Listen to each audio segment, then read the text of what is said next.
Assalamu alaikum wa rahmatullahi wa barakatuh. Today my topic will be revolving around Canadian identity. Railway booming developments.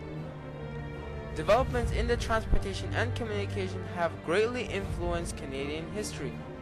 Large-scale immigration to the west was made possible by the railway development. In the early years of the 20th century, the Canadian Pacific Railway, or known as the CPR, was an important transportation link or method between western and eastern Canada. It carried settlers, seasonal workers, and manufactured products westward, and it transported grains to the east. As more settlers arrived, the demand for rail transport became so great that the CPR could not handle all of it. Immigrants wanted to reach the land grants in places not served by the CPR.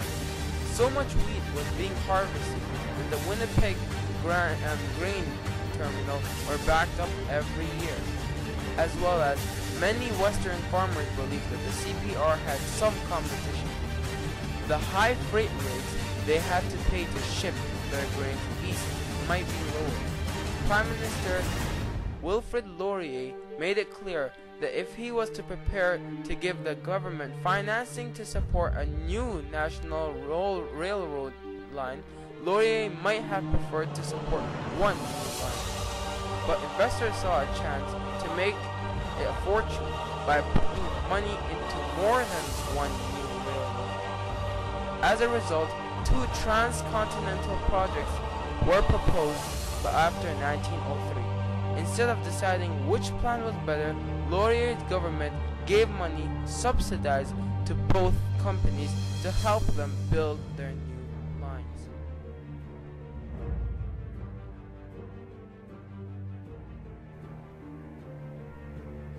The next topic will be revolving around the roots of multiculturalism.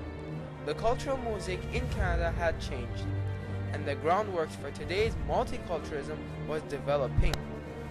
New cultural mix was evident in the place names on the maps of Western Canada. Names like Birdtown, Esterhazy, and Gimli reflected arrival of the new European immigrants. Names like Assiniboine and St. Boniface and Prince Albert reflected earlier settlements by the native people, French and English Canadians.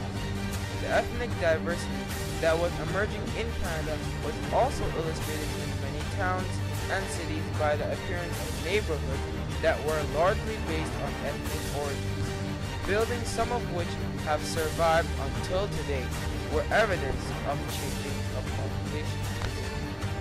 In the 1900s, the majority of Canadians lived on farms. In the first year of the 20th century, Canada's urban population increased dramatically.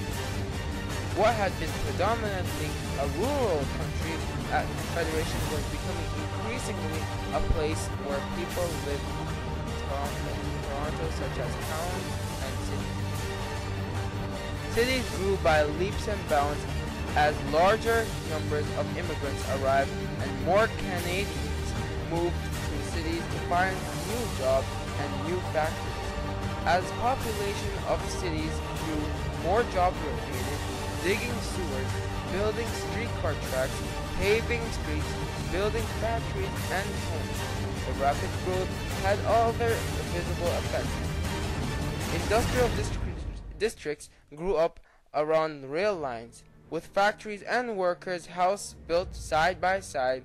People who could afford it began to build homes on the outskirts of the city.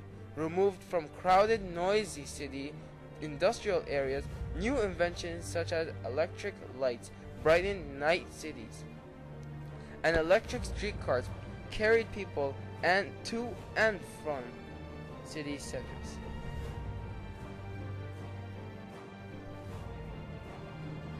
At the turn of century, there were many more different ideas about Canadian work.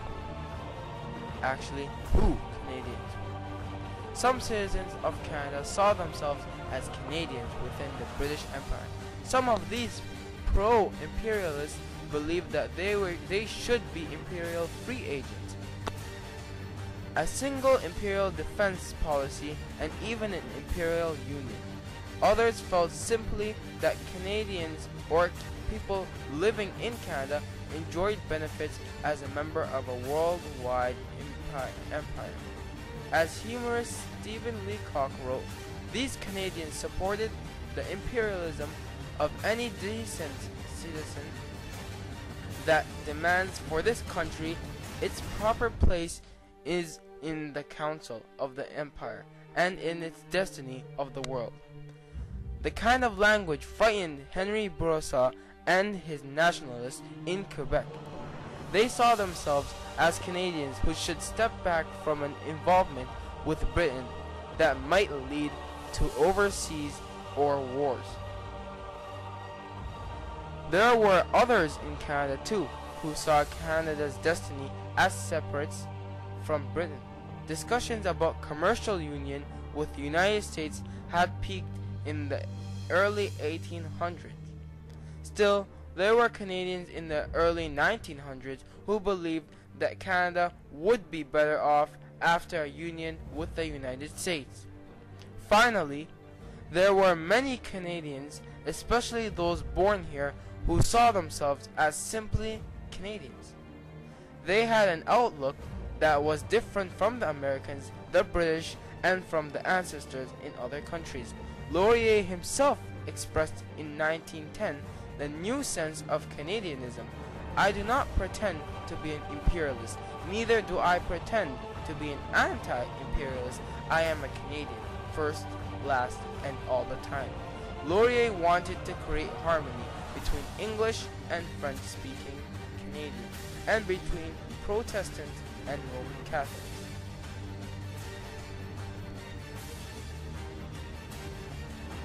Now I'll be speaking about Treaty of Versailles.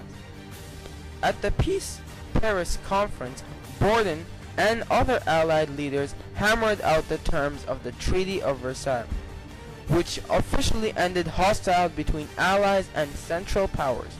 The peace terms were designed to weaken Germany so that it could not wage war ever again. The Allies also decided that Germany should make reparation payments for the damage that they have done. The treaty demanded that Germany accept total blame for the war, give up its weapons, ships, and railroads, give back all the land it has conquered, pay 33 million in damage, allow Allied troops to be stationed on its territory.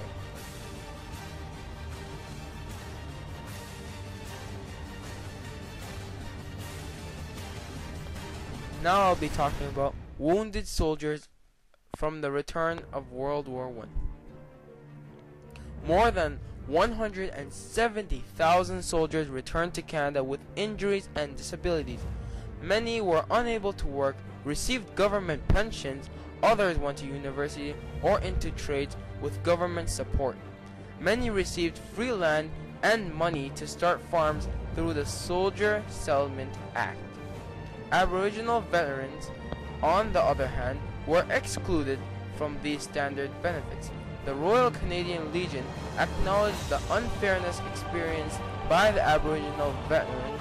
It passed the following solution: that the Indian War veterans be placed on the same footings and receive the same benefits as other Canadian comrades, especially in regards to the last post-found pensioner relief and veterans allowance, and that the Canadian Legion, British Empire Service Canadian do everything in their power to bring these about.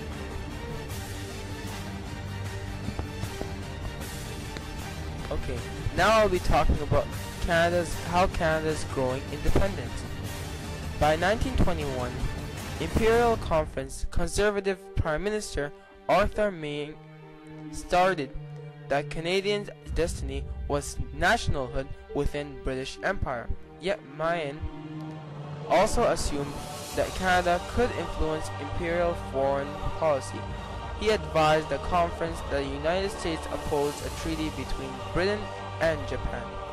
By 1922, the Chanak crisis, Liberal Prime Minister King made it clear to Britons that only Canadian Parliament would decide whether to send troops if Britain went to war. 1923 Halibut Treaty. The Canadian Minister of Fisheries signed a treaty with the United States governing fishing rights between the two countries. This was the first time Canadians, not a British, officially signed an international agreement for Canada. By 1923, again, Imperial Conference, Prime Minister King proclaimed that the Canadian Parliament had the right to make decisions for itself on all issues, domestic and foreign. By 1926, the Imperial Conference, the Balfour Declaration, stated that Britain, Canadians, and other dominions were self-governing countries having equal status. The Governor-General was only a representative of the British monarch. By 1927 to 1929, diplomatic posts. In 1927, Canada appointed its first ambassador to a foreign country, the United States. In the same year, Canada was elected the Council of the League of Nations. In 1928, Britain appointed a High Commissioner to Ottawa. Communication between Britain and Canada would have been through diplomat rather than the Governor-General. By 1929, Canada had embassies in Paris and Tokyo. Lastly, by 1931, Statute of Westminster. These British statutes gave legal statutes to the Balfour Report of 1926. It specified that Britain could not pass rules binding on the Dominions or disallow the Dominions' own laws. What would have been known as empire was referred to a statute as a free association of nations, the British Commonwealth of Nations.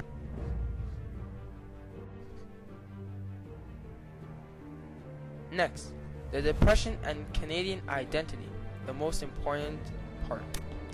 The Depression helped to unify Canadians in two ways. Firstly, there were a shared sense of despair and inspired sacrifice, community spirit, and values that influence future generations. Second, many Canadians, such as those who rode the rails looking for work, got a geographical sense of their country and its diversity.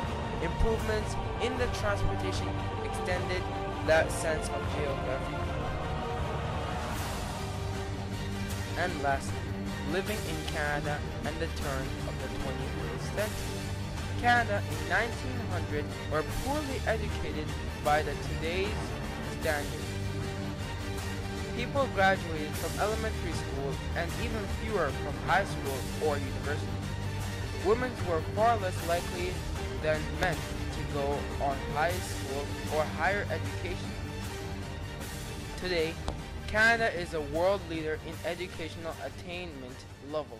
About one-half of Canadians have some post-secondary education. By the end of the 12th century, more women than men are graduating from Canadian universities. Jazakumullahu khairan for listening to my presentation, and hope you benefited a lot from this presentation.